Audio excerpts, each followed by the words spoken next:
नमस्कार किसान साथियों, स्वागत है आपका एक बार फिर एक नए वीडियो के साथ। आज हम बात करने वाले हैं सोयाबीन की फसल के बारे में। ये अपने देश के साथ में विश्व भर में प्रसिद्ध फसल माना जाता है।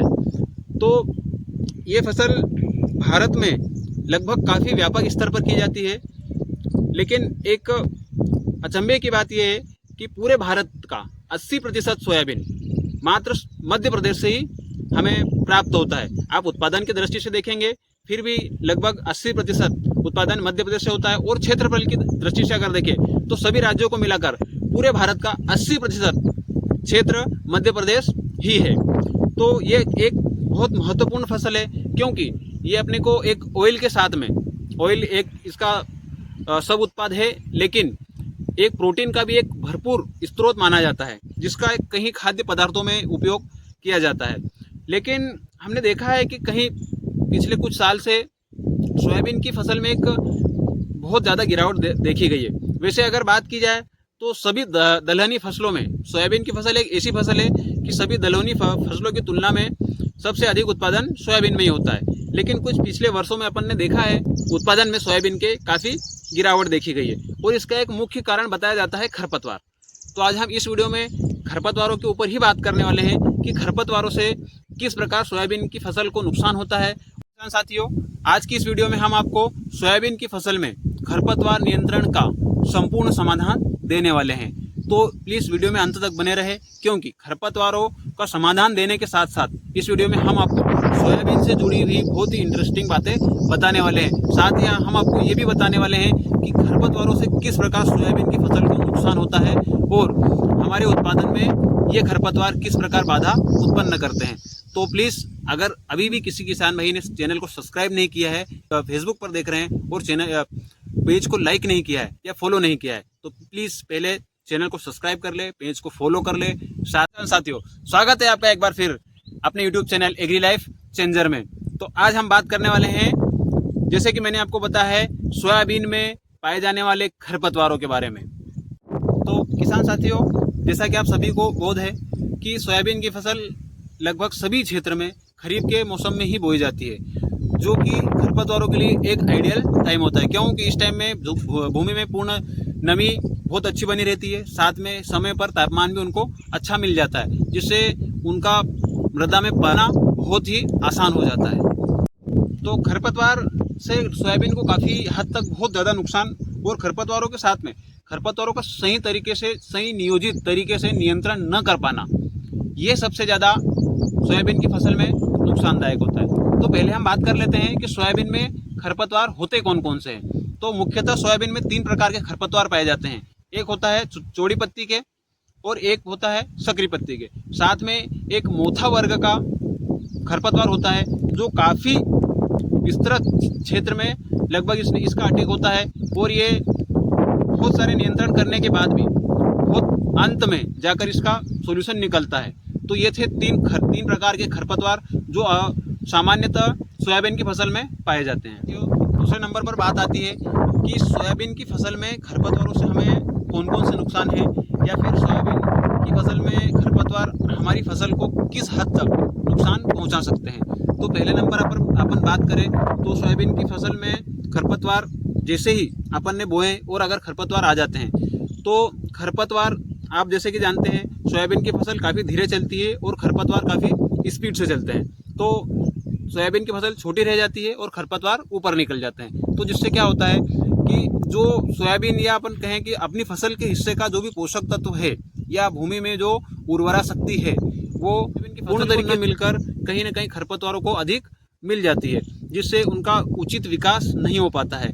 दूसरी चीज़ अगर देखें तो खरपतवारों का खेत में होने से सोयाबीन को एक उचित जगह नहीं मिल पाती है, जिससे कि उनको सही से हवा, सूर्य का प्रकाश और उर्वरक, जैसे मैंने आपको कहा, ये नहीं मिलने से उसकी ग्रोथ वही रुक जाती है। तो किसान साथियों, इसके बाद में अगर अपन देखें तो सोयाबीन की फसल में खरपतवार जो अपन ने उर्वरक दिए हैं, सोयाबीन की फसल कहें या फिर इससे पूर्व में जो फसल थी उसमें अगर जो उर्वरक अपन ने दिए थे और जो भूमि में विद्यमान हैं, लगभग उनका 70 से 80% ये खरपतवार ही शोषित कर लेते हैं, जिसका सोयाबीन की फसल में बिल्कुल भी लाभ अपने को नहीं मिलता है।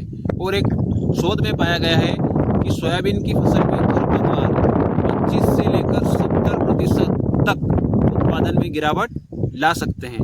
तो सोयाबीन की फसल में खरपतवारों का सही नियोजन करना अति आवश्यक माना गया है। सोयाबीन की फसल में खरपतवारों से हानि के आखिरी पॉइंट में मैं यही कहना चाहूँगा, और इसको लगभग आप सभी किसान भाइयों ने भी नोटिस किया होगा, पॉइंट आउट किया होगा कि अगर आपकी फसल सोयाबीन की फसल में ज़्यादा खरपतवार हैं तो कहीं ना कहीं वो कीड़े मकोड़ों को भी जन्म देता है, जिससे कि सोयाबीन की फसल का अधिक से अधिक नुकसान होता है और आपके उत्पादन में आपको काफ़ी घाटा नज़र आ सकता है।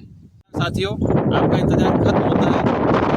आखिरी पॉइंट में आपको बताने वाला हूँ कि आप खरपतवारों से निजात या नियंत्रण किस प्रकार पा सकते हैं। तो किसान साथियों, जैसे कि आप सभी ने भी देखा होगा, और एक अपने सभी के बीच की बात है कि जैसे कि अपनी फसल पर अगर कीड़ा मकोड़ा या फिर कोई बीमारी आती है तो हम तुरंत उसका इलाज कर देते हैं। लेकिन जैसे कि अपने खेत में अगर अपन ने खरपतवार देख लिया है कि हाँ चलो देख, जैसे कि इस खेत में है अभी कि कुछ खरपतवार दिख रहे हैं, लेकिन हम तब तक इसका नियंत्रण नहीं करेंगे तब तक कि ये अपने हाथ के बराबर या फिर अपन पकड़ लें, तब इतना बराबर अगर नहीं होगा तब तक हम इस बारे में सोचेंगे भी नहीं कि हम कहीं ना कहीं अपने खेत से खरपतवारों को निकाल दें।